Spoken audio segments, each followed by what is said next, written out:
Good evening, everybody. It's Robin Heron, your carnivorous grandma here. I do have an interview scheduled with Brett Miner, the Hoosier carnivore. He has not arrived yet, but when and if he comes in, we'll go ahead and bring him in. So I hope everybody's having a good evening today. This is Carnivorous Grandma Speaks. And in the meantime, while we are waiting for Brett to come in, I thought I would just come in and talk about a couple of things, um, and just see how everybody's doing tonight and maybe answer some of your questions that I've been getting on my channel. So that's kind of the direction that I'm thinking about going today. And hopefully, Brett will be coming in here pretty soon. So, um, first of all, I wanted to just talk a little bit about the fast that I just got off of, which was at the beginning of the year, the beginning of January every year. My church does a 21-day fast, and I decided that I was going to do 5-day water fast. So if you have any questions about that, please feel free to put your questions down in the comments. For the 5-day water fast, on the first day of the fast, I did have some MCT oil in my water. And I did have electrolytes the first day. The second day, I had electrolytes only. And then for the remaining 3 days, I only had um, water. The fast went really, really well. I did a prime before I went into the fasting. So by priming, I mean that I ate until I was very satiated. I amped my 2 meals a day up to 3 meals a day, and I ate those 3 meals every single day and made sure that I was very, very nourished before I went into the fast. So what I found during the fasting time frame was that I was just really not very hungry.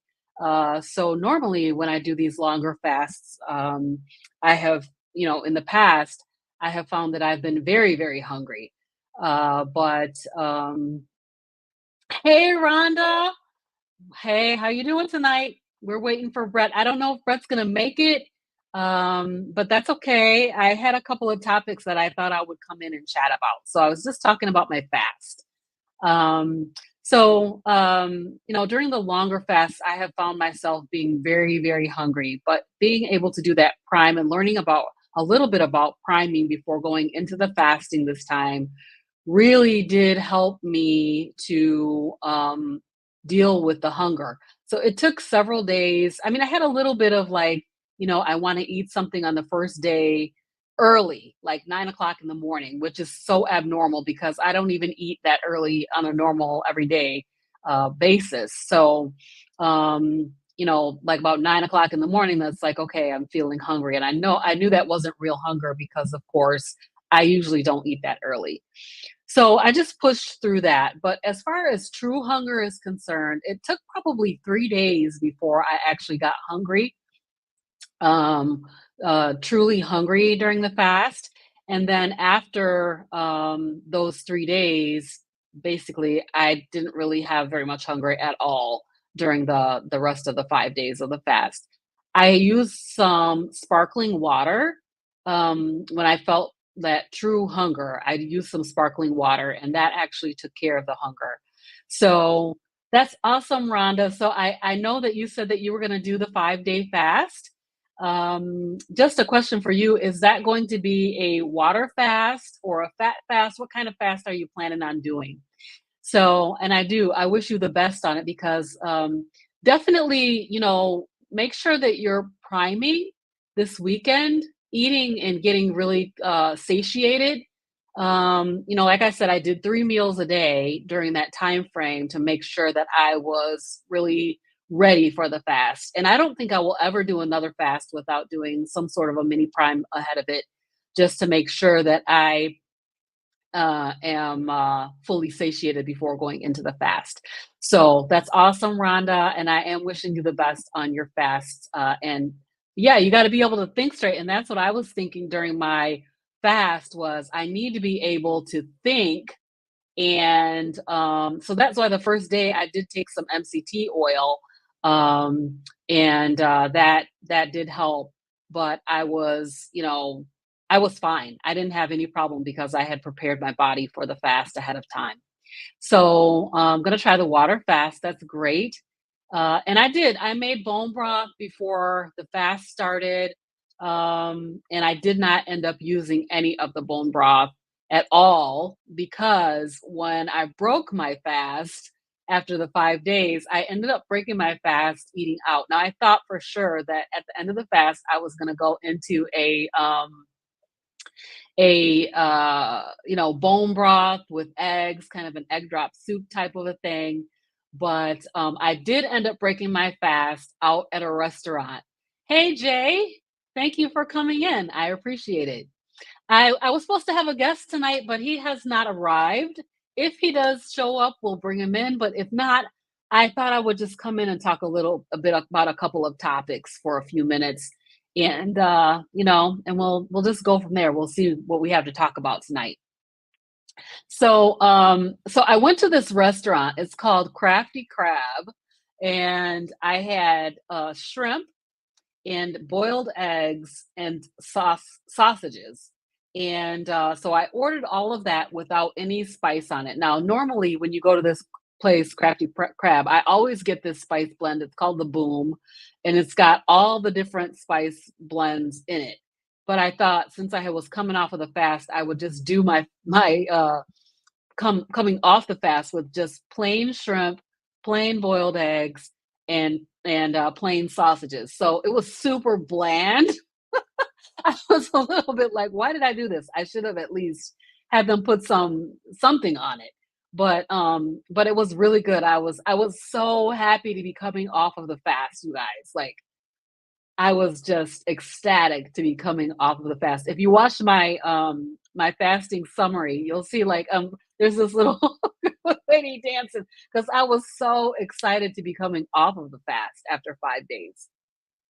So one of the questions that I got on my channel was how did my body handle that food after the fast? And I will say that um, my I was fine. Like I was worried because I was hearing people talking about coming off of the longer fasts and breaking fasts with anything beside bone broth and how their system just couldn't handle it. So they were in the bathroom. But I didn't really have that problem. But after a couple of days after the fast, for a couple of days, I did have a little bit of gastric distress. So by that I mean I had diarrhea. Sorry if that's too much information. We always got to talk about poop here. So sorry. But so it going off of the fast with the shrimp and the eggs did not bother me at all. But then I ate some steak bites and some other things on the next day, and my system, which I didn't have a bowel movement the entire 5 days that I was fasting. So the next couple of days, I did have a little bit of gastric distress, but then that third day, I was back to normal with my normal bowel movement. So that was pretty good. People were asking, like, was that food too heavy? I don't think it was. I felt like I chose the best options for that place, which was the shrimp and I mean, normally I try not to eat smoked sausage because I do have, um, it tends to give me some eczema flare and something like that. But this time it didn't even do that. So I'm still trying to figure out what the deal is with my eczema and why am I having it. So still trying to get around like what is the deal with that. Even during the fast, I had some eczema flare up on my face. Now my face has been absolutely clear since I started a carnivore. I have not had any eczema flare up on my face at all. So I was really kind of surprised that I was having an eczema flare um, during the fast when I wasn't eating anything. So that kind of indicated to me that maybe, it's not all food related, and then of course I'm burning fat off my body. There's probably something coming out of the fat that's causing the eczema to flare up. So I'm really still trying to figure it out. And if you guys have questions for me, please feel free to put your questions in the chat. I'm gonna stay on here for a little while, but I'm probably not gonna do a whole hour. So, one other thing about the fasting was that, if you're planning to do a longer fast, definitely check out Steak and Butter Gal. Hey, Ellie. Steak and Butter Gal, gang, they have a video on priming, and I highly recommend their video on priming because just amping up that nutrition, making sure your body is fully nourished, it's gonna make your fasting a lot easier. So, I'm glad I'm done. I do not plan to do another long fast this year unless for some reason when summer comes around and I'm feeling inspired again, I might try another one. So another topic that I wanted to kind of talk about is that dealing with stress. So I posted a video today about a stress. I didn't talk about the situation that I was having, but just being under stress and how my cravings came back. So hey Ellie, I see your question here. Brett is supposed to be here. I emailed Brett last night, but I didn't get a response back from him, and I texted him today. So I don't know what happened, but I will try to reschedule with Brett and see if I can get him. I really wanted to talk to him today because he and I met at the carnivore meetup, and he's coming off of a long fast right now as well. So I think he came off of his fast today. So yeah, I hope he's okay. I hope he's okay. We definitely just throw up a little prayer for him just in case. But I'm assuming that he's fine. He probably just, you know, how things come up. So I'm not worried, but I will reach out to him again just to make sure everything is well, and then also to reschedule with him because I want to make sure that I get a chance to talk to him. So, dealing with stress. This week I had a stressful situation come up, and so strangely to me was, and I've had stressful situations during the course of my carnivore. It has not caused me to want to or desire to stray off plan. But this time, I was like feeling like I could probably eat something that I should not be eating. I really wanted to eat something just because I was feeling stressed out. So, I guess the thing about it was I was shocked that that happened. And just a little bit disappointed, like, okay, so I'm not over my emotional eating status. I still uh could potentially succumb to emotional eating. And I try to be really strict with myself. I try to be very disciplined. So immediately I was like, okay, you need to make some bacon, a lot of bacon, make a lot of bacon. So that's what I did is I went upstairs and was like, let me just make this bacon. But, that emotional eating thing is definitely a factor. Um, I mean, so I haven't had anything sweet that would cause me to crave a sweet thing. I haven't had anything that was off plan to cause me to crave something. So it definitely had to deal with the emotional aspect of eating. And I was thinking, Rhonda, about what you talked about on our Meaty Mondays with the Fierce Felines a couple of weeks ago about intentional eating, and just I was trying to be very intentional about what I was eating, just to make sure that I didn't stray off my plan.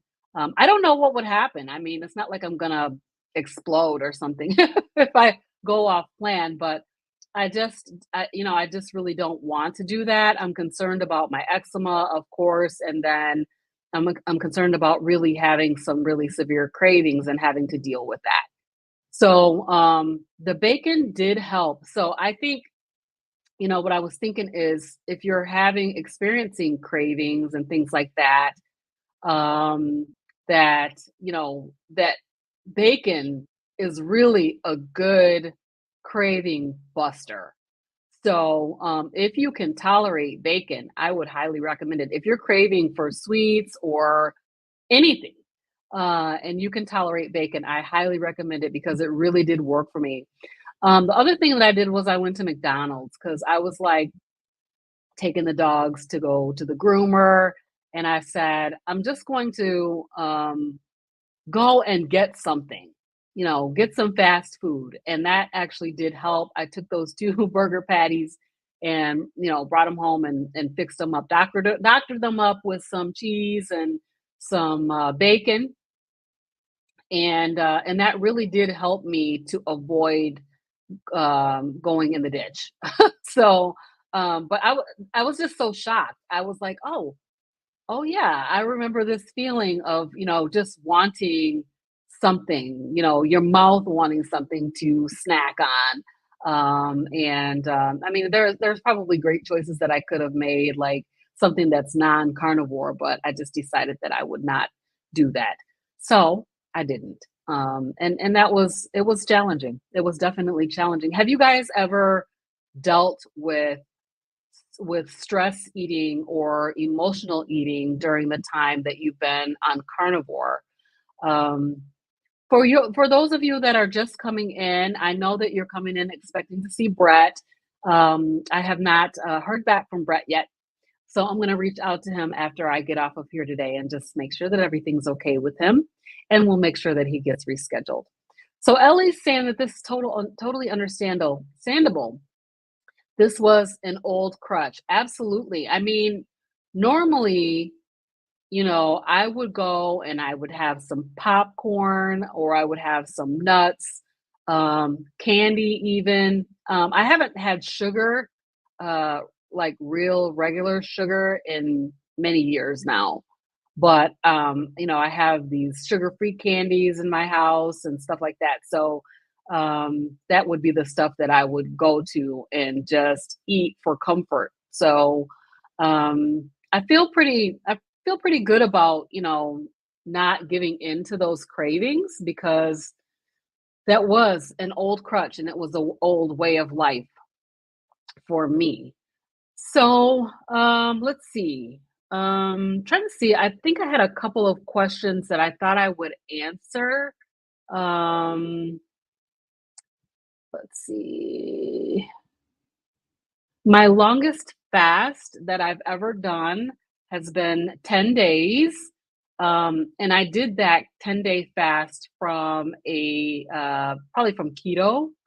Um, but I did not prime. So it was a struggle, but I did notice like after I think probably at the 5-day mark, if I could have gone on and done more days, I would have felt better and better. Because I still felt tired. I still felt kind of dragged out and, needing rest. But towards that fifth day, I was starting to feel more energetic. Now, if I could have gone on to maybe 7 or 9 days, I probably would have felt great. I never got to that euphoric feeling that people do get when they're fasting. So I never really got to that this time. But during the 10-day fast, I did achieve that kind of euphoria, heightened state of mental clarity, all of that kind of thing. One thing I will say is I did need to give a big presentation while I was fasting, and I felt like I was really in the zone. Like I was killing that presentation. I was doing training a system that I just designed and am rolling out. So yes, I felt really good about it. So, I did have some of that, but I never really felt like, oh, I feel amazing, euphoric. I don't think I fasted long enough to get to that state yet. So, that was my longest fast, which was several years ago. Um, let's see. I think I had another question that I wanted to answer. Um, I did recently interview Dr. Lisa Wiedemann, and that was a great interview. I really enjoyed talking with her. She was absolutely amazing. I will say Dr. Lisa is like a wealth of information, and she can just talk. Like I could just sit and listen to her talk. She's absolutely incredible. Yeah, she's very, very helpful, and she also is so informative. And she's like one of the OGs of carnivore. So I loved that I got a chance to talk to her. And I hope that we'll be able to get her to come on the Meaty Mondays with the Fierce Felines at some point to talk with us. But yeah, she's awesome. She's an OG. She called it the standard atrocious diet. So that covers it all. That covers the global version of our standard diet. There was somebody who mentioned that a person does not need more water on a carnivore diet. If you guys could just put in the chat, what are your thoughts around drinking water? So I do drink quite a bit of water. I did not increase my water specifically because I went on a carnivore diet. But I do find that I am thirstier on carnivore than I ever was on my other diets. So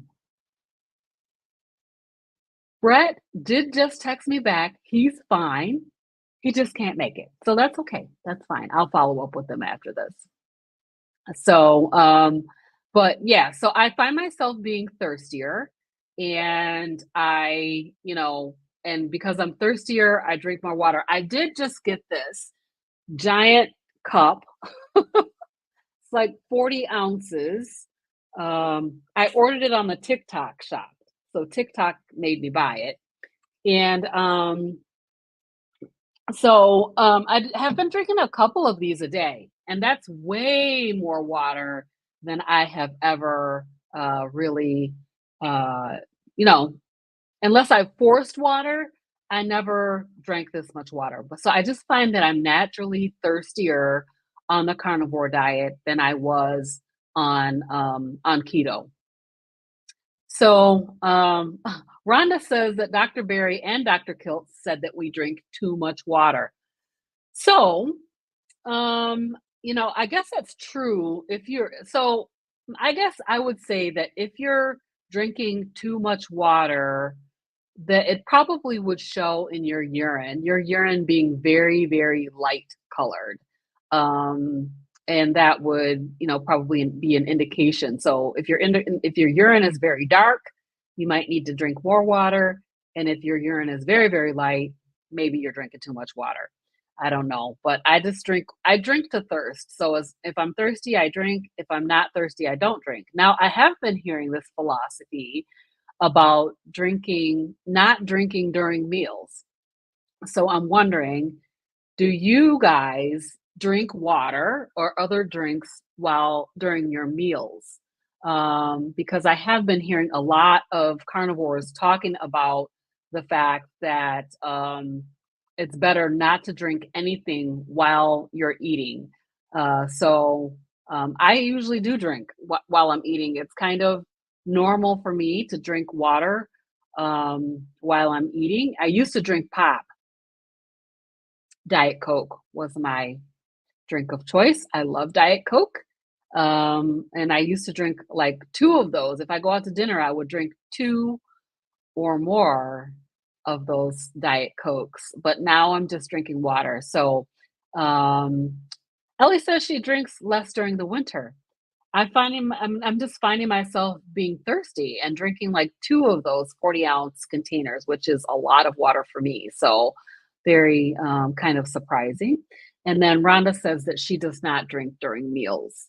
So, I'm not sure what the benefit is of that. I think I saw Dr. Chafee and Dr. Bozeman, I think his name is, and Dr. Kiltz, and they were talking about not drinking during meals. So I need to do a little bit more research on that and see what the deal is and why would I want to give up drinking water during my meals because I usually do drink. Let's see here. I'm trying to see, did I have any other questions? Oh my gosh, we have, let's see here.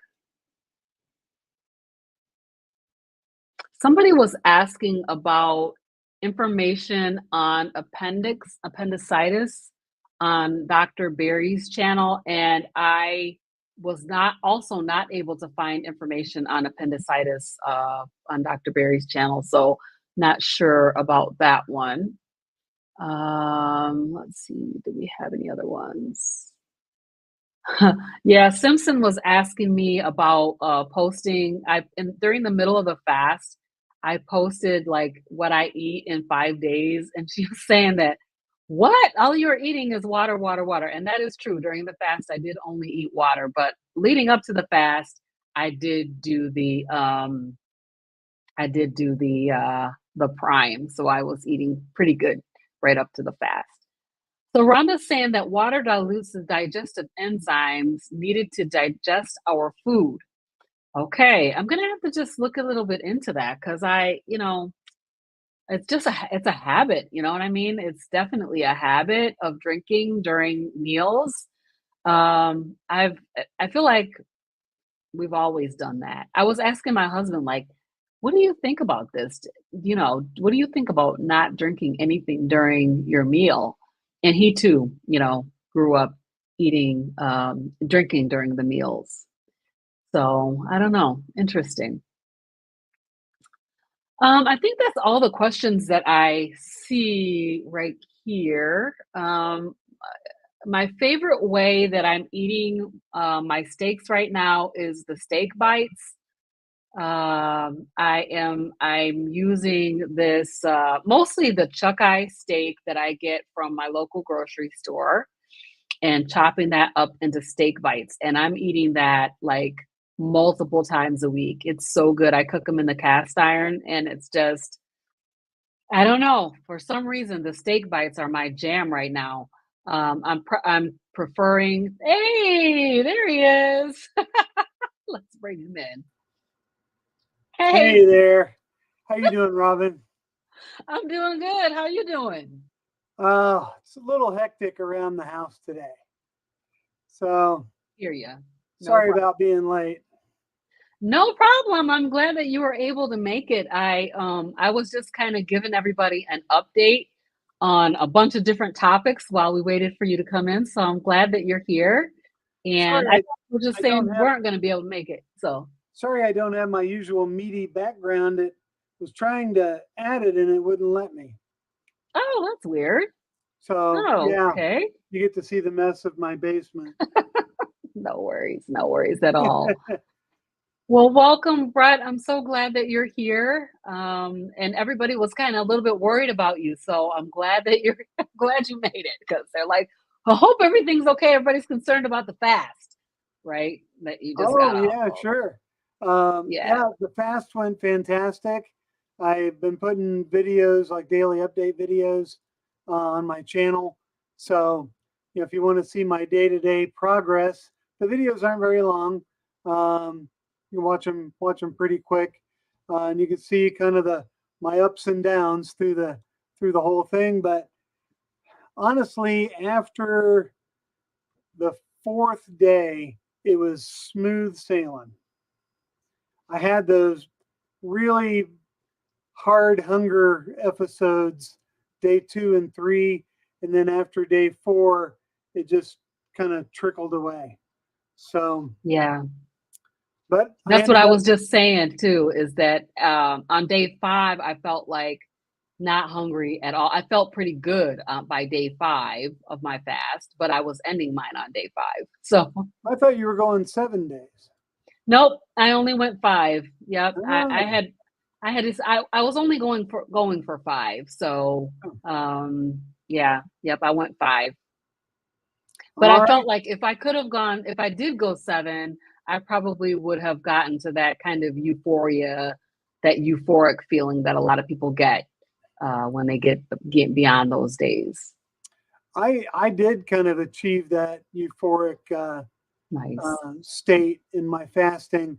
Although on day 11, if anybody's watched my update videos, I kind of screwed up and I exercised a little too much and Mm, I crashed my blood sugar and I had to drink like a little bit of Gatorade to bring my blood sugar back up and then I was perfectly fine after that. But wow. Yeah, I probably could have even gone longer than 12, but my wife was like, "No, that's enough." She's like, you were gonna do 9, you did 12, that's enough this time." And I couldn't argue with that. Yeah. So I went ahead and ended it. Plus, I was gonna be home all weekend, and I wanted to be home, on my home turf when I broke my fast, just in case I had any digestive issues. You want to be Mhm. home for that. Uh, Yes. so Right. and so far so good. No issues. That's great. So So how long has it been since you broke the fast? I broke it last night around 7 o'clock, which was right when I had dinner on New Year's Eve. So it was Wow. 12 hours, 12 hours. And I broke it with bone Awesome. broth that I made ahead of time and had that Mhm. ready. Um, and my bone broth, man, it really came out good this time. I had a lot of Mm. bones and I cooked it down for 24 hours and it came out like brown beef jelly. I mean, it was That my wife sounds was kind of amazing. grossed out by it and wouldn't try it, but it was so good. It was Wow. so good. So I drank Did that you do it in for a crock pot or how'd you crock make it pot, in the oven? Crock pot. crock pot. Yeah, I did my bone broth in the pressure cooker and I like it that way, but it doesn't get that long cook time like what Yeah, the crock pot does. So I I really like did. the crock pot version. I did buy like a section of a cow femur bone that was raw. So I roasted that in the oven ahead of time and then I put it in with all the other bones. And it was basically like bone in ribeye bone leftovers, T-bone leftovers. I had some like chicken wing bones, probably had a couple dozen chicken leg and chicken thigh and chicken wing bones that I saved and some lamb chop bones. And I just threw them Mm, all in there and it came out really, really good. that sounds So awesome. I drank that for about 2 hours, and then I had some scrambled eggs, like 2 eggs, nothing major. And then that was good. I waited about an hour just to see how it hit my system, and then I made like a quarter pound hamburger patty and another egg, and then that's all I had for my refeed when I broke the fast. That sounds like a good refeed. Yeah. Then this morning I Mhm. got up.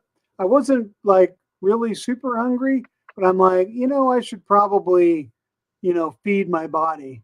So I decided to have breakfast and I made 4 eggs and I made some of my homemade smoked bacon that I make. Mhm. I And just then watched a video on that. yeah, it's a How good you make one. that. It's That long, was a but good one. it's a good video. And Mhm. and then I had for lunch today, I had, I think, about a third of a pound of ground beef with a little ground sausage mixed in it. Mm. And then tonight, I'm getting ready to grill up a ribeye and a New York strip. There you go. For That me sounds and the amazing. family. Yeah. That's So so you're grilling? yeah, What's the weather yeah, like over there? it's only 18 degrees. Are you guys getting snow? Like Yeah, what? we got a little bit, Oh but gosh, we it's probably hot. got a foot. Big Joe gets hot, and you know, he don't care.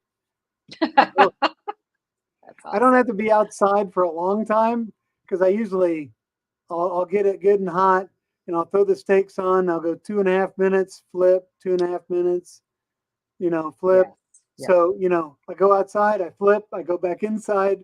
I got a timer set on my phone. I go back. So Yeah. it's not too bad. That Not too sounds bad at all. awesome. Looks like we got Yeah. some That friends in here. Ellie we and do. Yep. Carnivore Ellie's Leo. here. I Yep. want to say hi to Carnivore Leo. I believe she did a 9-day fast, uh, parallel to mine. So hoping everything went well with her fast. Hers, I think she's actually gonna start her fast. She did say earlier she is going to do Dr. Kiltz's fast starting on Monday. It's a 5 day. Oh, Yeah, right oh, she here. didn't make it. I thought she did. So Yeah. I wonder what's different about the Dr. Kiltz fast than a So white. it's just he's just starting it later. It's the same thing. It's fasting. Yeah. So did Yeah. you do anything to prep for your fast? In the 2 weeks before when I announced I was going to do it, I started eating 3 times a day, Yep. and that's really all the priming that I did. I Yeah. just kept eating the same thing I normally eat. I just did it 3 times a day instead of two, and I actually gained like 5 or 6 pounds in that 2 weeks. Um, Wow. so and then it came right back off again.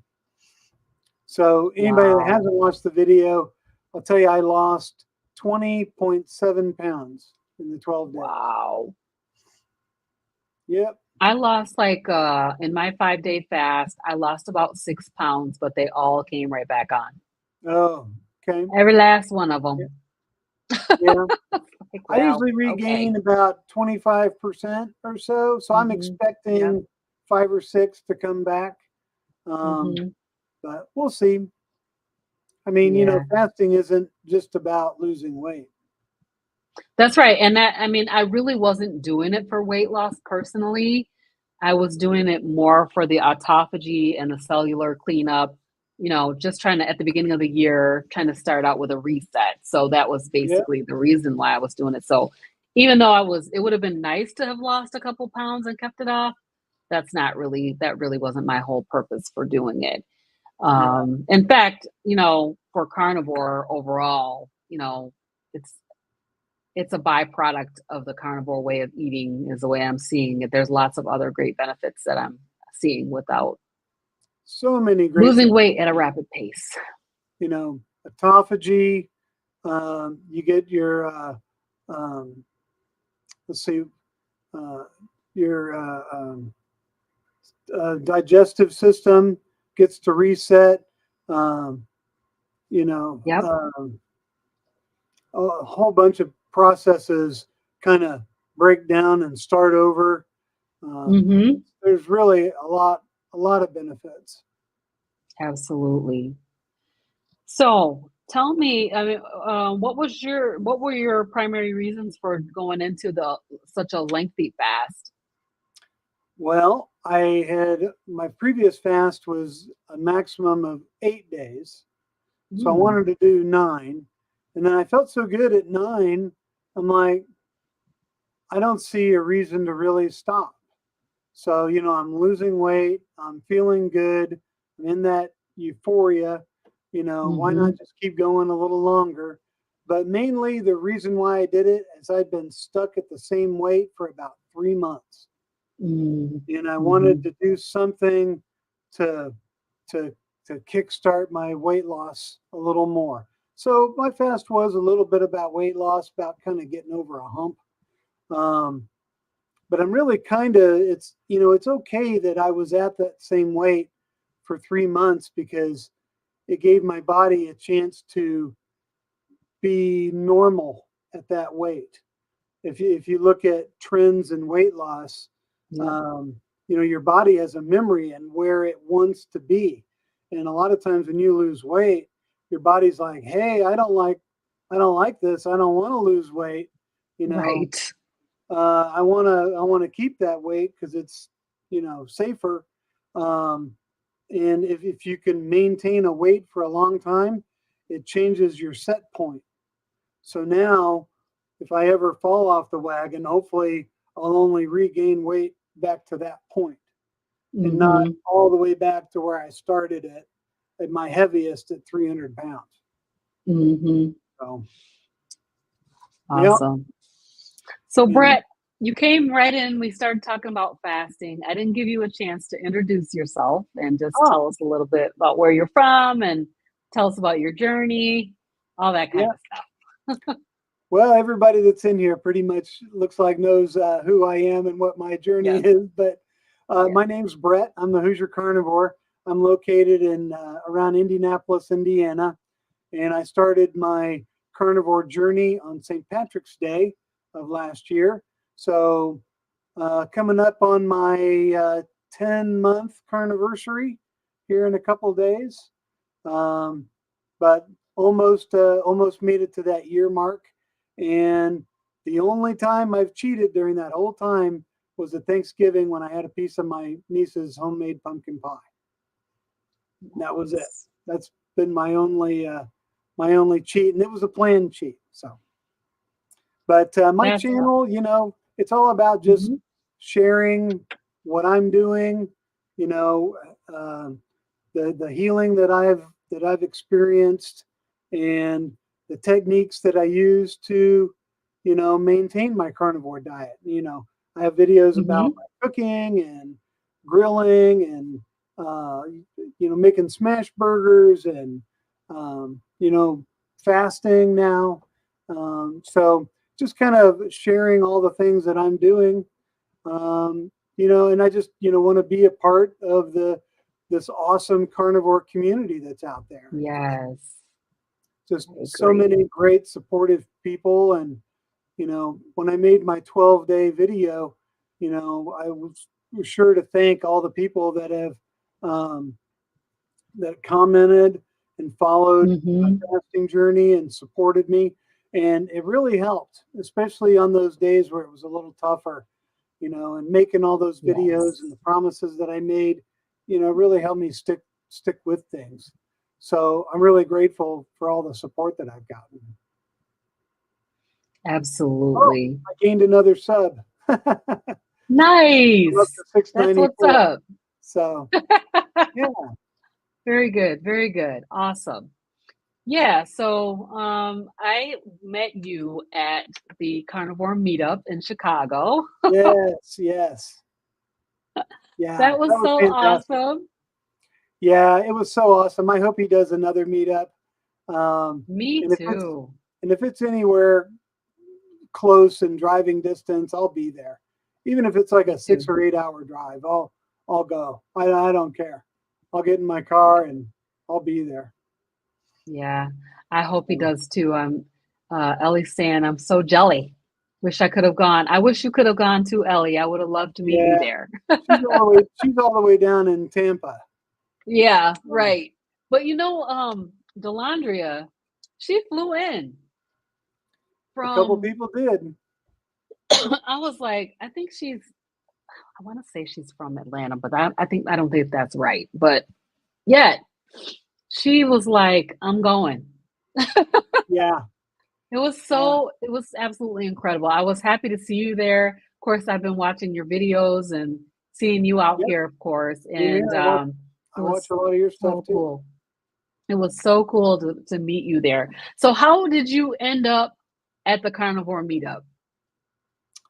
Well, I drove up from Indy, and actually, when I got up near the Gary area around Hammond, Hmm. um, someone I met at a local carnivore meetup through Keto Simple through his website. We'd met at that uh, meetup, and she had commented on a video and said she wanted to go and needed a ride. So I picked her up in Hammond, and then we drove into Chicago together. And I brought along a friend. So Tell me and her name again because I sat and talked with her for quite some time. yeah, her name's Can't remember. Stephanie. Stephanie, that's right. Yeah, Nice lady. yeah, yeah, really, really nice lady. So yeah, and I heard about it on Carrie's channel, and as soon as he announced it, I registered and bought a thing. And I think I actually heard about it earlier because Hmm. was conversing with Alia Wells, and she had reached out to me and said, "Hey, we're planning this thing. Do you want to go? We're trying to get a potential head count." And I said, "Absolutely." I was like, I'm there. Count me in. Chicago's a 3 hour drive. I said, Yes, I'll be there. So, yeah, that is awesome. absolutely. So I kind of knew about it a little ahead of time. Yeah, I was like with my finger on the clicky button. to buy the tickets. Yeah. And then this whole show that Carrie did, and everybody bought the tickets, and it was just so crazy. Did you see that show? Yep. That Yep. was just wild. It was Yeah. absolutely wild. Hi, It was Dr. so Nelson. it was so surreal Welcome. meeting him and meeting Emma. Yeah. I'm really glad she Yes. went because Me it was too. really great meeting her, and I actually got to talk to her for a little bit, and then meeting Dr. Tony Hampton. I mean, what a rock star Yes. is that guy? Oh my gosh. He's Yes. fantastic. I'm hoping to have him on my channel. And then Yes. when we went out to eat afterwards, we went to Fogo de Chao, and I Mhm. got to sit right across the table from Dr. Hampton. So I Oh got my gosh. so I got to talk to him a little more while we were there. Yes. Just, Yes. You gotta have him on.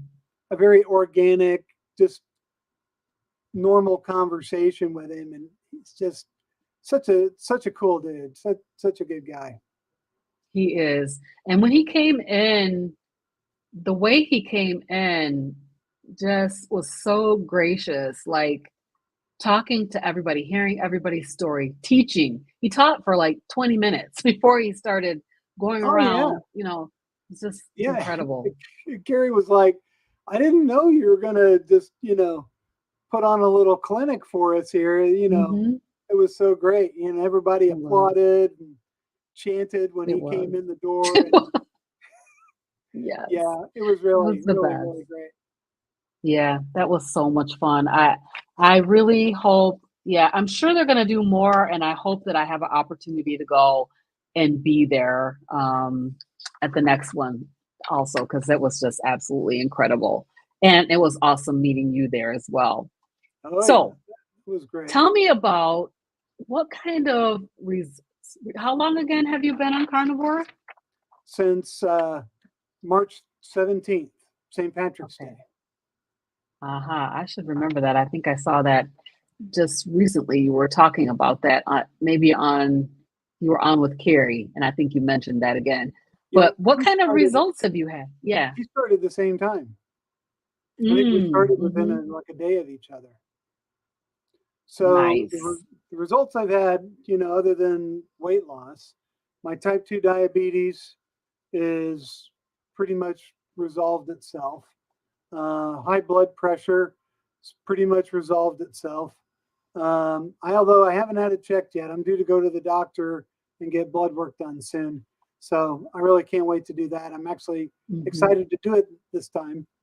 Um, I used to have like some tennis elbow because I did martial arts for years and different competitions. And I developed, some aches and pains in my elbows and stuff. And that's pretty much gone. Actually, I hadn't Wow. really talked about it. I used to have a place on my wrist here. You can see there's like a little bit of a bump right Mhm. there. Oh, Well, it yep, used to yep. be a lot bigger. And I think I have Oh, like a blown out piece of cartilage or something in there. I don't know exactly what it is, but now it's almost gone. wow. So whatever inflammation I was having in my wrist is is almost gone. And I mean I have no, you know, problems with it. I mean No it's pain or anything. That's cool. nah, I don't even notice it's there anymore. Wow. So those have been the big things for me. Um, and you know, I'm not one of these I kind of I'm not one of these guys that, has a big uh super interesting carnivore story or have faced, big challenges that I've overcome. Um, I kind of put myself out there as just the regular 50-year-old guy who's Mhm. not active, who ate crap food for decades, got type 2 diabetes, and had to do something about it before something really went wrong. And that is actually 80% of Americans out there. I Right. mean, Yep. how many people are out there sitting in a cubicle ordering fast food for lunch, and the only exercise they get is walking from the office to their car. Yep. So I kind of like to think that I'm, one of those guys that those people can look at and say, I can change things. I can improve my health. And all I have to do is just change the stuff that I eat. I don't eat this, Right. I eat that. Stop eating this, start eating that. So, and honestly, I haven't really, in the past 10 months, I haven't really exercised hardly at all. I mean, other than just the first probably 7 months, zero exercise. Wow. Just ate different things. And then in the past few months, I started walking, and, I got a curl bar down here in the basement, and, I'll do that every now and then, different weightlifting stuff, but I don't do it every day. And I do some push-ups and, some just body weight squats and things like that. But it's nothing major, just something to, Hmm. get the blood pumping. Yeah. So, I agree with you, Brett. I feel the same way. Like I don't I feel like just a regular person. I mean, most probably everybody feels that way. I'm just a regular person, but yeah, like, I don't have hundreds of pounds to lose, or I feel like I'm representing, but I am an older African American woman, hmm, 57, and grandma of 11. So yeah, I want to be able to share, I just want to be able to share this great life-changing, game-changing way of life with yeah. people. There's so And many of us so out there that are all in the same boat. No matter if you're white or black or Latino or whatever you are, there's a mhm, lot of us all in the same boat. We're overweight, right, we're sick. I mean, you go to the grocery store and you see all flavors of people there, and they all have the same problem. same problem. Yeah, It's wild. absolutely. Yeah, it's so Yeah, crazy how you can see that all around you, I mean, we saw it before, but now you really see it and you know exactly what the problem is. yeah. The processed foods and the carbohydrates. It's just it's I'll go hard to through the see, grocery store. I love, and I love walking down the cereal aisle now because I'll see people pulling stuff off the shelves. I'm like, get that out of your car. Get right? that out of there. You don't need that. Follow me to the eggs. Follow me. And like, you want to say something, but it's hard. You want to tell people. Yeah, yeah. You wanna be able to tell people, and that's so, for me, that's why I started my channel, because I wanna be able to talk, you know what I mean? Yep, And how about you? What was your motivation to start your yeah, channel? I wanted to share and let all the people like me know that there's hope. You can change things, and it's not that hard. I mean, how many people out there don't like steak? How many people out Right. there don't like grilled chicken thighs or Yeah, lamb chops or bacon? Or I mean, there's a way. I mean, you can do it. You can do it. absolutely. The funny thing is I think that people have been brainwashed into thinking that they don't like meat. Right. Well, I mean, look at all the advertisement and the food pyramid and everything for the last 30 years saying that you should eat boneless, skinless chicken breasts. That was like the optimum meat, the whole Right. low fat thing. The low fat thing Mhm. caused so much damage, and it just changed everyone's mind. But then, you know, I was talking to somebody at the grocery store a couple weeks ago when I was buying the rib roast that we made for Christmas. And I Mhm. was standing there and they just put some out, and I'm like trying to pick the best one. And this other guy, he's trying to pick the best one. And I'm like, oh, this one looks pretty good. And then he said something. And then I said, you want to look for the one that has the most fat in it. And he's like, Mhm. He's like, really? And I'm like, yeah. Yeah. I said, you want to look for this in the meat. It's called flecking, and it's going to be the juiciest and the most flavorful. And I told him, I said, buying a steak that's just all red with no meat in it, I said, it's not going to be as good. And you Right. may think it's better for you, but it's not. It's actually a lower grade of meat. I said, if you go over and you look at the prime, that's more expensive, why is the prime more expensive? Because it's got more flecking in it. I mean, it's maxed out in there. And then you look Mm-hmm. at Wagyu beef. Why is Wagyu beef so expensive? Because it's like 80% fat. I mean, it's almost Yeah. pink. It's got so much fat and flecking in it. So Mm-hmm. you would think if that was bad, it would be cheap, but it's Right. not. Yes. It's Right. super expensive. Exactly. So, people got it all backwards in their mind. They're still Yes. in that understanding that, oh, the leanest meat is the best meat. Yes. That's No, true. Yeah. no. So I really hope it turns around pretty soon. I feel still we're a long, long way away from having this idea in the mainstream. I was listening to an radio show the other day, and they were talking about the price of cattle and how the price of cattle is skyrocketing because of the demand for beef. I think it's because of us. mm, But yeah, but beef demand is on the rise and people can hardly get cows. Like, people are buying these calves. They yep, can hardly get them. And they're really expensive right now. So it's a beef good prices thing. are up. It's a good thing. Yeah. It's a good thing. It's economics. Well, there's more Hmm. demand. Hopefully, that'll help all the cattle ranchers. And if cattle ranchers start making money, more people will get into cattle ranching because they want to make money Right. too. Exactly. I really hope so.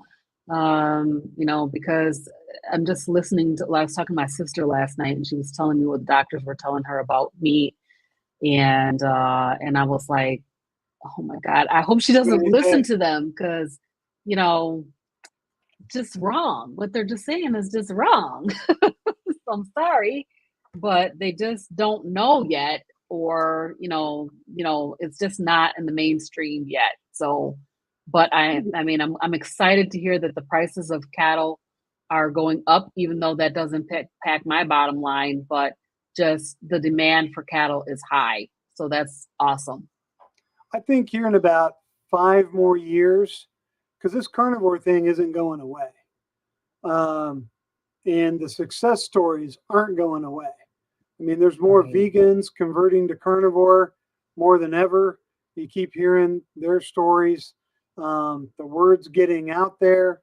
And I think Yes. in another 5 years, things will probably start to change. But really, until we can get the government, the USDA, to change the food pyramid and change Hmm. the um, my plate, if we can get them to change my plate, that will make all the difference in the world.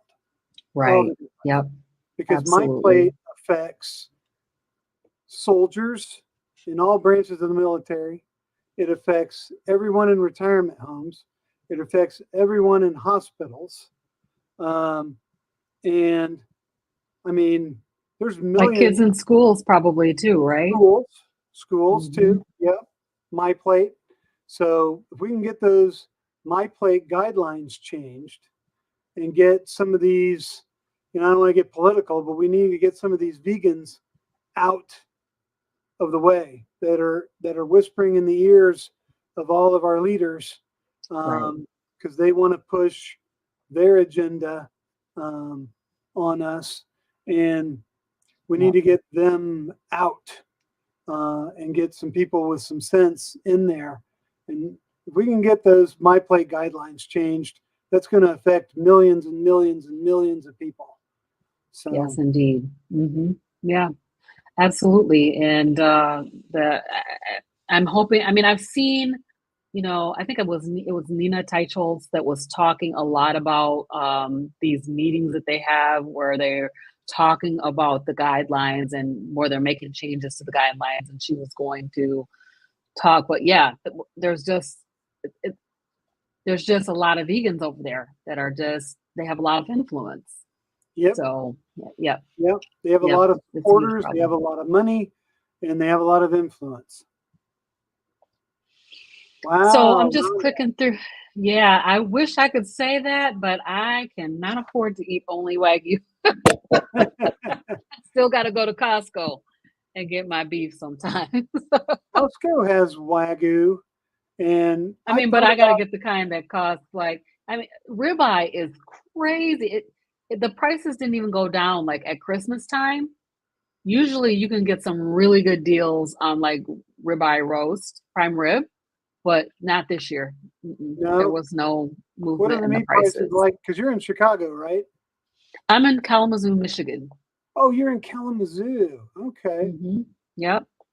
So the prices for ribeye has stayed up around 13 to $17 a pound. Mm, Yeah, I mean, you can go to some of the local grocery stores and get that.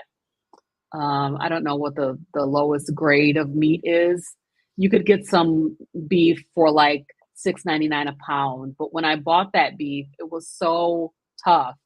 It didn't have right, the marbling, just like you were just saying. It didn't have the marbling, so it didn't taste right. very good. Well, and you're probably buying a different cut, um, a like a roast, or part of the shoulder meat. Hmm. That's naturally tougher. I tell Yeah. you So what will soften it up and make it really good. Buy a sous vide. I have one, and that is Okay. my plan. Next time I pull one of those out is to Yeah. sous vide that, because Next yeah, time you get a chuck definitely. roast, get a chuck Hmm. roast that is as close to looking like a ribeye as you can find. Like a chuck roast that has flecking in it. I mean, you'll have to dig through and try to find the best one, but Hmm. get that one and then sous vide it. And then if you have a grill, sous vide it and cook it and then grill it. And it'll taste like 80% like a ribeye or like a New York strip, Mm. probably more like a New York strip. It'll taste more like that. I It'll be have more never tender. so I've not been able to get my sous vide chuck roast to taste like ribeye. Maybe I have not. some extra seasonings or something like that. I don't know. Yeah, But if I I'm gonna grill have it, to try it again. How long are you recommending a sous vide on a chuck roast? when I sous vide my last chuck roast, it was for a whole day. It was for a whole like 24 hours. 24 hours, okay. I Mhm. left it in there Yeah. a long time. And then I pulled I'm it gonna have to out. try it again. I pulled it out, dried it, seasoned it, and then I threw it on Big Joe at like 600 degrees and gave it a Mm. really good sear like I would a ribeye. And it was really good. I would You're have gonna it make me go buy a Kamado Joe. Stop it. I want Facebook one. Marketplace. Facebook Marketplace. Okay, I'll check it out there because I do not want to buy I don't want to buy the retail price. Yeah, they're pretty salty. I bought mine on Facebook Marketplace and got a good deal. Mm. This guy was It moving looks to really Florida. good. This guy was moving to Florida and didn't want to haul this Mm. mammoth grill with him that weighs 500 pounds. So, Oh my gosh. but you could do the same thing with just one of those Weber kettle grills, Hmm. and Yeah, I don't have one it'll be right now. great. I just have I used to do charcoal grilling all the time. Like, I, you know, I'm one of the people in the family that knows how to do the charcoal grilling. Mhm. So I learned from my dad. But right now I just have a gas grill and it just does not do the same thing. It's It's not the good. I mean, same. it's convenient and fast. If Yeah, I just want to quickly sear something, it's really convenient for that. But that smoke is just it's everything. and even with those Webers, you can still smoke meats on those too. You just Mm-hmm. buy a heat deflector, and you can put you know, chicken. You can smoke chicken thighs or smoke.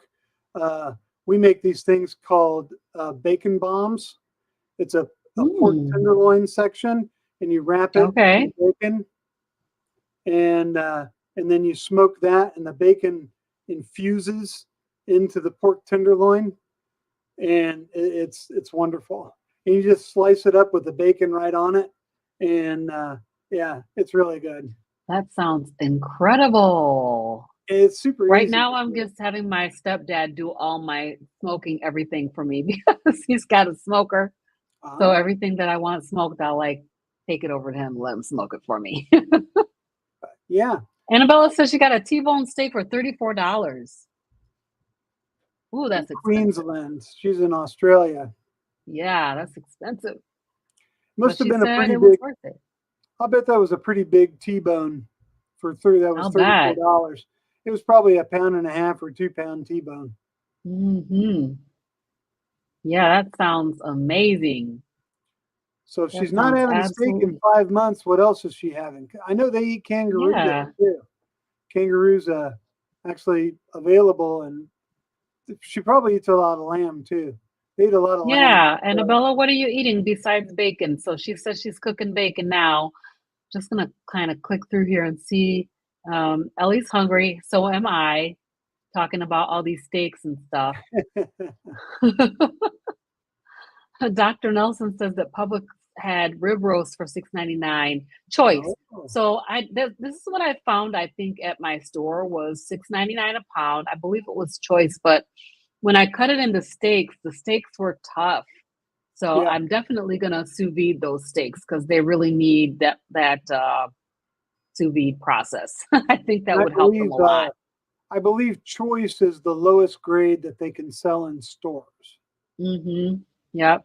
Yep. So I did buy. I ended up buying one. I brought it home. I cut it up and made steaks out of it. But yeah, it was they were pretty tough. So that was the cheapest that I could find. But the next level up, which I don't know the levels, are 13.99. We're 13.99 a pound at Christmas time, which is really unbelievably high. Usually we can find them for 9.99, and I usually do prime rib for Christmas.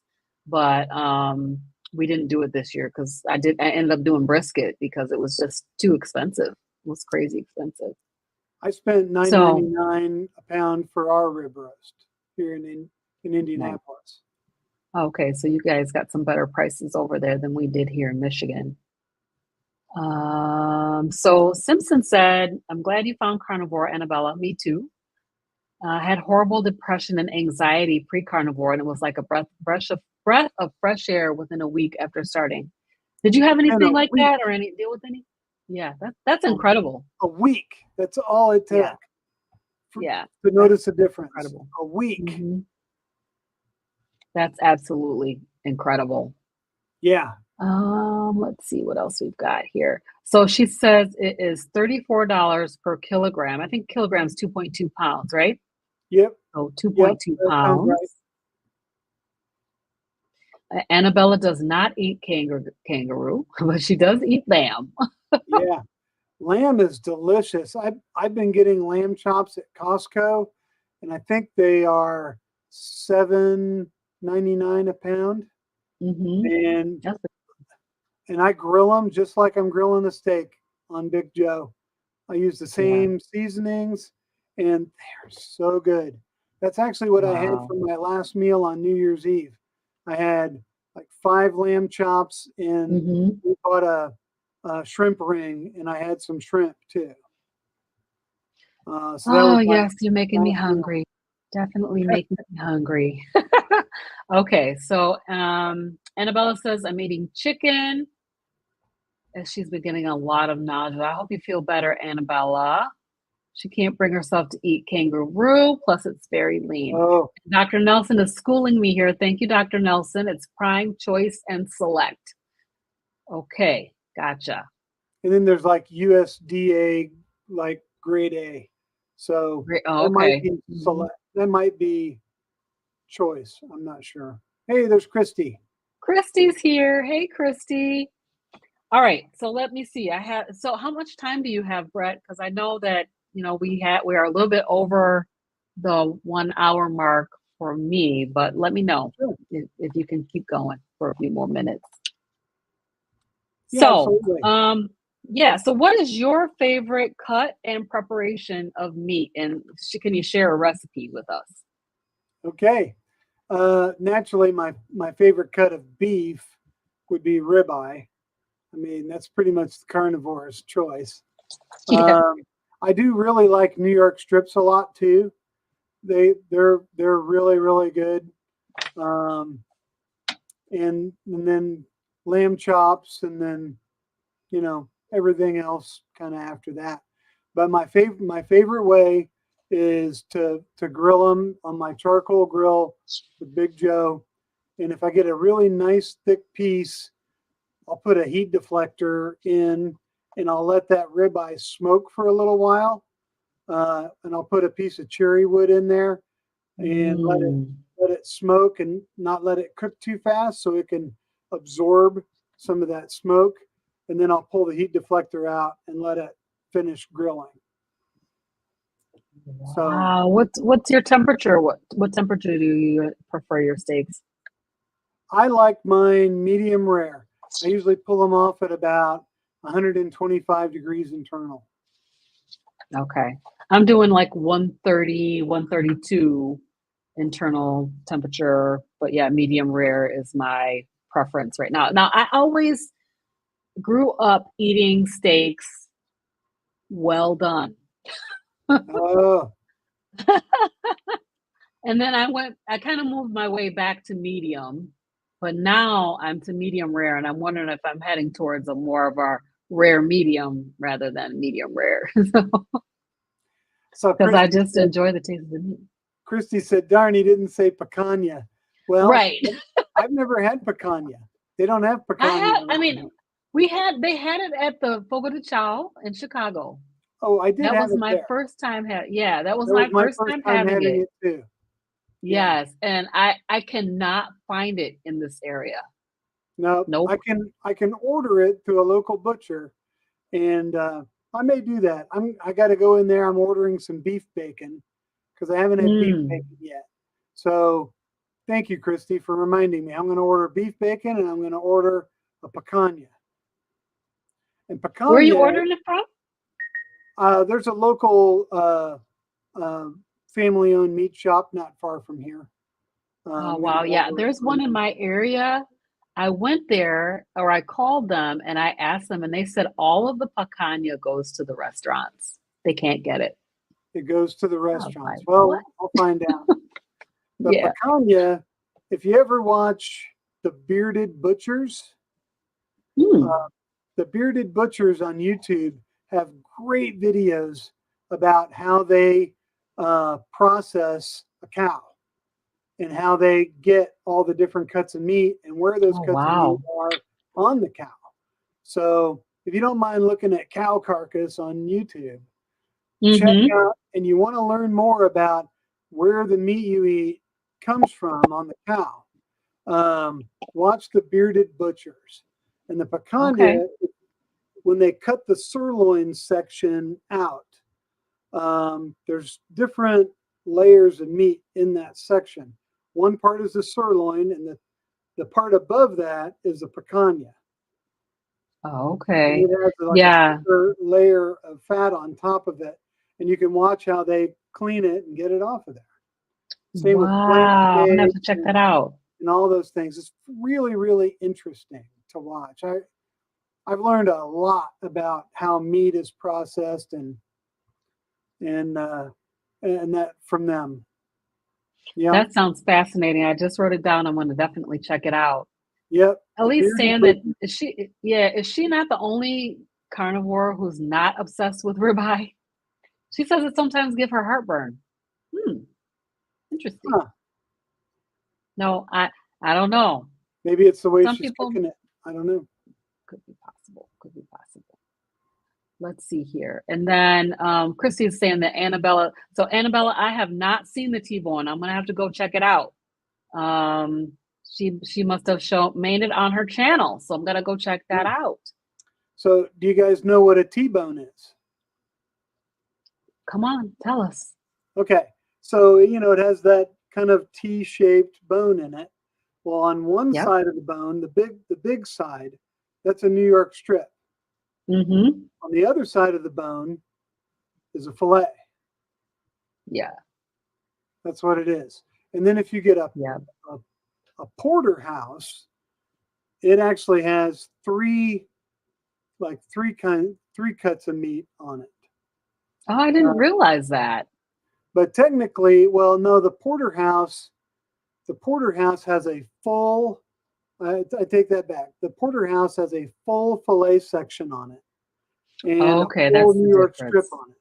A Yes. T-bone will just have a full New York Yeah. strip, and they'll just have a little bit of fillet on it because Tenderloin. Yeah. they're cut at the end of that tenderloin, and that's where it's cut in the cow. Mm-hmm. So it just has a small section. So a T-bone is Okay. a porterhouse. It just doesn't have as big of a fillet section on it. So if you don't want fillet, or if you just want a New Yeah. York strip, don't pay up for a Mm-hmm. T-bone because it's the same thing. Unless you You're want making me want to go have a steak. Okay. Christy said, that's just sad. Go order it, Brett. Yeah. Yeah, I want to make a picanha on the grill. Oh my gosh. Well, definitely I'll be interested to see that. And I So will make Annabella a says the video about it. picanha. Yeah. We'll Rump be looking forward to that. Called rump steak. So it's the top sirloin though, right? With the sirloin cap. It's part of the sirloin section of the cow. Yeah. Okay. Yeah. It's in that same muscle group. Nice. Okay, I'm gonna have to go and I'll check out the Bearded Butchers, and I'm gonna keep looking around to see if anybody in my area can get the picanha because I really want some. Christy Yeah. keeps talking about it like every day. I'd like to try Here is a Denver steak, which we don't get mm, here, and a tri-tip, which we don't get here. yeah. I think I've seen tri-tip a few times, but it's rare. I mean, it's not like we don't have that all the time here. And then the Denver steak, I think I saw that at my farmer's, like when I went to my farm. I think Yeah. they had the Denver steak there, but I didn't buy it. So maybe next time. So Christy's asking if I've decided if I'm going to add coffee back. Do you drink coffee, Brett? I do. I drink, my favorite coffee is Black Rifle Coffee Company's pumpkin spice. But it's seasonal. Ooh. And I'm almost out of it. So I'm a little, but I drink coffee. I put butter in it and just the tiniest little squeeze of stevia sweetener because I don't really like bitter drinks. But the stevia that I put in it, it's just enough to not make it sweet, but not make it bitter. It just kind of evens it out. And then I got one of those Ninja Bullet blenders, and I blend it up, and it gets frothy, almost like a Starbucks drink. And it's great. I really like it. I'll put quite a bit I of really butter in like coffee. I gave it up in October because of anxiety. I was thinking maybe it was affecting me, like the reason why my anxiety is still not gone. However, I still have anxiety. Oh, yeah? And I've been off of it for 3 months, and I'm like, I don't know, because I do enjoy it and I like coffee. I don't know if I'm going to keep it out. I think that some people on my channel will be completely up in arms about that if I decide to bring it back. But I'm debating on whether or not I want to try to bring it back because it's been 3 months, and I'm still not seeing any, difference that I can recognize. Caffeine? I'm not having any caffeine. Okay, so you've Nope, broken just your water. caffeine addiction if you even had one. Yep. Maybe it's not the coffee. Yeah. That's what I'm thinking. It may not be the coffee. I'm not exactly sure what it is, but I'm thinking about it, Christy. I haven't. My husband was like, well, "Why don't you just have one now today?" I was like, "Nah, I haven't decided yet." Maybe So yeah, mhm. maybe try an elimination of, maybe just try. I don't know if you've ever done it, but try Lion Diet for 30 days and eliminate everything else Mhm. and see what happens. If your Yeah. anxiety goes away, then it was something you eliminated. Yep. Yep. I Mm. really am thinking about doing that, Brett, but I tell you, I just could not do that right now. I did the sea lion in October. That was the same timing that I got Oh, rid of coffee. I get rid of sweeteners, everything. I felt like I mhm. gave up everything at that point. And so as I was coming out of the fast, I was thinking I'm going to go to the lion diet for a month, but I couldn't bring myself to do it. I was like, Ah, it's too restrictive right now. Let me just go ahead and live for a little bit, and then maybe I'll decide to do a lion diet at some point. But yeah, I know that and I've been eating a lot of chicken, but I know that I do have some kind of reaction to chicken. yeah, Um, but I just am not willing to give it up yet. it's too So good I'm dealing with it. and it's cheap. Yes. Yes. Right. Well, Right. what Right. sounds like what you need is a big sale on beef so you can stock up, and then you'll have Mm-hmm. enough to do a 30-day lion diet challenge. You just stock up. Yes. Yes. Yes. I will. So picanha, also called sirloin cap, rump cap, or coulant. Huh. Thank you, Dr. Nelson. Yeah. We appreciate it. And then Christy's saying that the it has a giant fat cap on top, like a half-inch thick. And I Mm, did go to my local Meijer, and I think they do get those in, but they cut all the fat off. And then by the time you get it, you can't. There's no fat on top of it. They've mm. cut the whole fat cap off. So sadly, lots of Sometimes at these conversation. Mhm. sometimes at these grocery store meat departments, if you go in the morning when they open and you say, "Hey, I Mhm. want a picanha, but I want one with Yes. fat still on it," and they haven't cut them and trimmed them out to put them out for sale yet, they'll give you one. Yes. Yes, I have to try that. I'm gonna try to go in earlier. And there's a number of other stores in my area that potentially, I might call them and see if they can do that for me, save me one. But yeah, I just haven't done that whole work yet. It's also a good tip Chrissy's, if you want to try to buy fat trimmings before they go yes. into the everything bucket. Yep. No. I called my local butcher and I got some ribeye fat trimmings a couple of weeks ago. And they gave me like, I don't know. I mean, they didn't give it to me. I bought it. It was like probably about 5 pounds of it. So I've been working my way through that, adding my fat with my meat. And that is so good. Oh my gosh, the fat trimmings are just delicious. So Annabella says, I drink tea sometime, and I do drink tea sometimes, but I have not. I've been drinking all of the decaf teas. I have not had anything with caffeine in the Yeah. last 3 months. So I'm just looking to see what else people are saying. Christy's trying to get us all saying picanha, so she won't be the only one throwing the word around. You're right, Simpson. You are right. Um, Sharon, hi Sharon. I didn't even see you come in. Our Walmart here in Arizona has picanha roast for $8.47 a pound. That's really good. That's a great price. And then Annabella's going to be praying for me about the anxiety. I appreciate that because it's the anxiety is really it's debilitating. It's like it prevents me from doing everything that I want to do. So it's very, I mean, it's not as bad as it was before I started carnivore, for sure. It's a lot better, but it's definitely not gone. And I'm still struggling with it. Even I'm heading toward my carniversary next month. So Great. I'm still dealing with it. Is that going to be a year for you? It'll be a year, February 22nd. Awesome. Yeah. Yes, yes, yes. Ellie thinks I shouldn't bring it back in. Ellie, I'm considering maybe doing some decaf.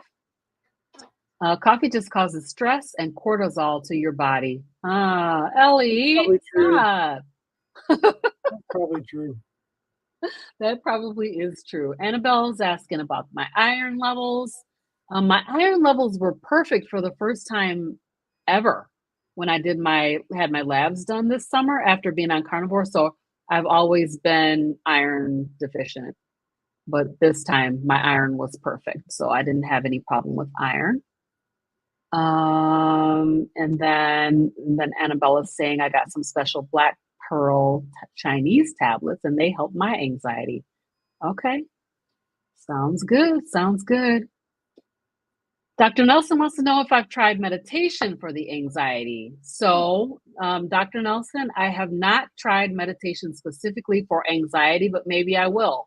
That sounds like a good thing to do. So I'll do sometimes sleep meditations at night, but yeah, maybe I'll try to do some more meditation for geared directly toward the anxiety and addressing that. So Dr. Nelson says it's sinful and illegal to cut the fat cap. I wish it was, because then I would just go in my store and pick it up with the fat cap on. Oh my gosh, yes. So, Again, oh my gosh, there's so many that goes back to what we were saying about people thinking that meat without fat is better. Right. That's exactly right. That's why Yes. they cut it off, because they think if they leave it on there, nobody's going to want to buy it. Exactly. And that's true. I mean, if you look in the store, all the meat that's in the case is all trimmed with all the fat Yeah. off of it. And it's like, oh man.